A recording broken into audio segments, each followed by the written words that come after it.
Oi, gente, sejam muito bem-vindos a mais um vídeo aqui no canal. E no vídeo de hoje a gente vai falar sobre as áreas de atuação que o médico veterinário pode ter.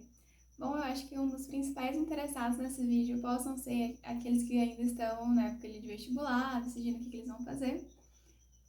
Ou então, para quem, assim como eu, é estudante ainda a nível de graduação e está um pouco perdido em relação a qual área seguir. A medicina veterinária é uma área muito extensa, com muitas possibilidades. Eu realmente tinha uma visão muito limitada quando eu entrei para a faculdade. Eu já gostava de cachorro e de gato, né? Mas eu ia mais para esse lado. Atualmente ainda é a área que eu quero seguir, eu quero ser clínica médica de cães e gatos. Mas eu já passei por muitas, eu ainda estou na graduação, mas eu já quis muitas coisas diferentes, porque eu percebi o tanto que é um curso amplo.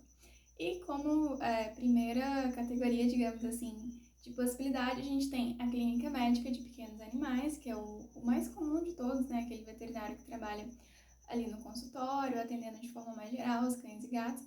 E a clínica médica de grandes animais, tanto grandes animais como os de produção, bovinos, suínos, bubalinos, como também os equinos, né? E aí a gente já tem áreas diferentes. A clínica médica e a clínica cirúrgica, elas andam assim, para, né, lado a lado as duas, porque geralmente alguns clínicos tendem a migrar para a área de cirurgia também.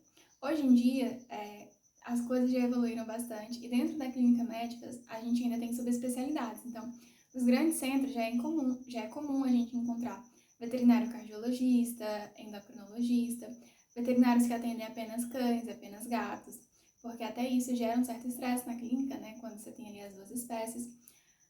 E já é uma realidade muito comum, mas ainda assim tem como, né, se você mora em um lugar menor, né, assim, as coisas elas acontecem de acordo com a sua possibilidade. A terceira área, que é a área de patologia clínica, por mais que hoje a gente tenha disponíveis aí no mercado muitas máquinas que já te auxiliam nesse processo de diagnóstico, como as máquinas da IDEXX, por exemplo, é fundamental ter um veterinário nessa especialidade, porque máquina não faz hemograma, né? Por mais que a máquina, se você programar, ela vai fazer, não tem a mesma qualidade, a mesma segurança que tem ali do veterinário fazendo de forma manual, analisando as células. Enfim, então ainda é uma especialidade que é de fundamental importância e a patologia clínica e o médico generalista, né, o especialista, elas andam lado a lado, porque a patologia é uma das formas mais importantes de diagnóstico. Como quarta área, a gente tem a área da docência, que não impede você querer seguir carreira como clínico, ser docente também. Assim, em algum momento da vida a gente vai conciliando, claro que em algumas fases uma ou outra vai te exigir mais, aí você vai ter que decidir, mas a área da docência é uma área fantástica. Os meus professores de clínica, antes de serem professores, eles passaram, né, por consultórios que trabalham a campo, e isso foi necessário para que eles tivessem experiências para ensinar a gente. A próxima área é a área de pesquisa, né, e uma área é conciliada com a outra, por exemplo. Existem muitos patologistas que dedicam a sua vida à pesquisa nessa área, assim como tem aqueles que já têm formações mais avançadas, que continuam a fazer pesquisa todos os anos, por conta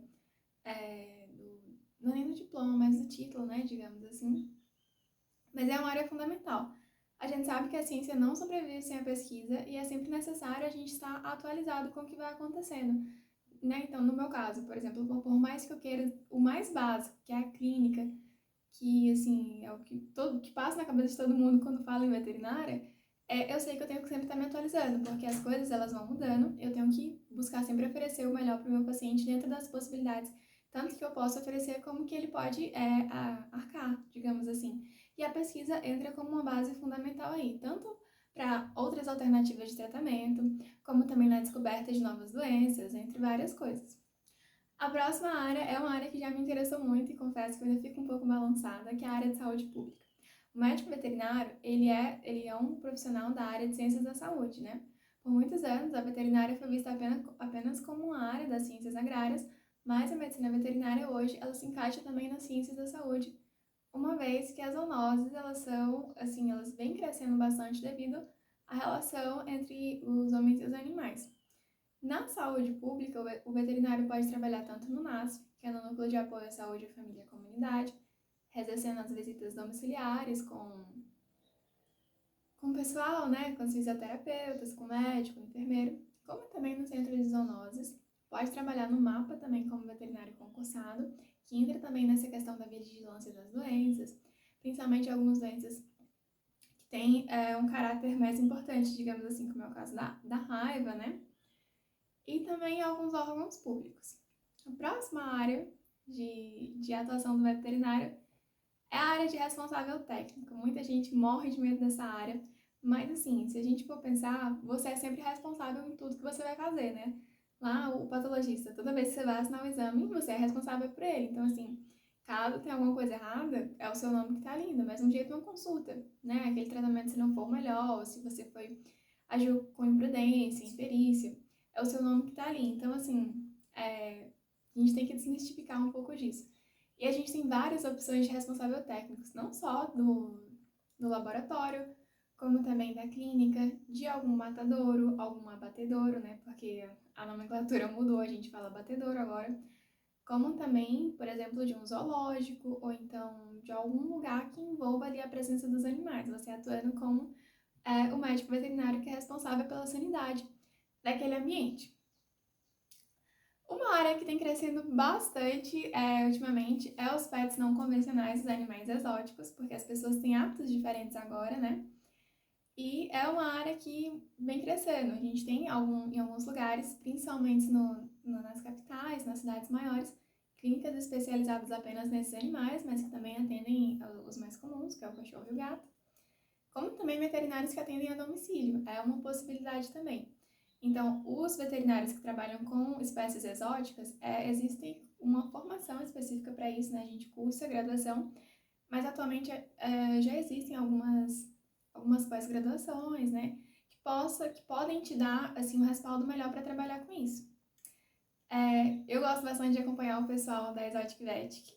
Exotic Vet é uma clínica que eu não faço ideia de onde fica, mas eu acho muito bacana.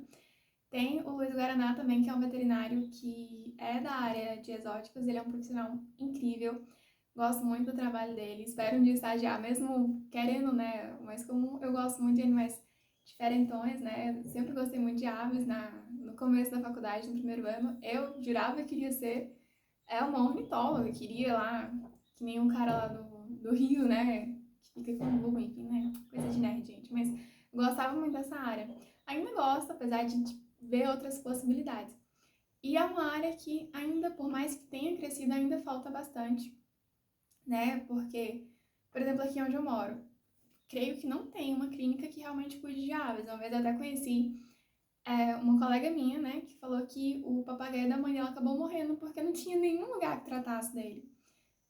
É uma realidade que a gente precisa buscar mudar, né? Vocês aí que gostam de animais e estão em dúvida entre a biologia e a medicina veterinária, lembrem sempre que a medicina veterinária, além dessa questão de procurar proteger a espécie, tem um pouco, se é mais na biologia, a gente vai para o cuidado mais prático, digamos assim, para o tratamento ali da questão de salvar o paciente, de cuidar da saúde dele como um todo.